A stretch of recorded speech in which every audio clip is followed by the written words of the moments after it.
যুদ্ধবিরতির মাঝেই যুদ্ধ শেষ হয়ে গেছে বলে দাবি করেছেন ডোনাল্ড ট্রাম্প। তিনি বলেন, ইরানের সঙ্গে যে চলমান সামরিক যুদ্ধ, এই যুদ্ধ শেষ হয়ে গেছে। তিনি বলেন যে যুদ্ধ শেষ হয়েছে এই বিষয়টি তিনি অবগত করেছেন কংগ্রেসকে। আমেরিকার আইন অনুসারে যুদ্ধ শুরু হওয়ার ৬০ দিনের মধ্যে কংগ্রেসকে জানানো উচিত বলে আইনে লেখা আছে।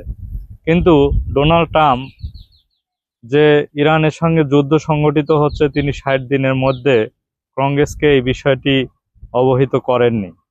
পরবর্তীতে আইন অনুসারে যখন কংগ্রেস এই বিষয়টি তুলে এনেছে, তখন তিনি গতকাল স্বীকার করেছেন এই কথা যে আমরা কংগ্রেসকে জানিয়েছি যে আমরা ইরানের সঙ্গে যে চলমান সামরিক অভিযান বা যুদ্ধ, এটি শেষ হয়ে গেছে। কিন্তু কংগ্রেস স্বীকার করেছে যে না, ৬০ দিনের মধ্যে ডোনাল্ড ট্রাম্প এই বিষয়টি আমাদের অবহিত করেনি। তবে যেহেতু তিনি ঘোষণা দিয়েছেন এবং তিনি বলেছেন যে ঘড়ির কাঁটা থেমেছিল, এই কারণে আমরা কংগ্রেসকে এই বিষয়টি জানাতে পারিনি।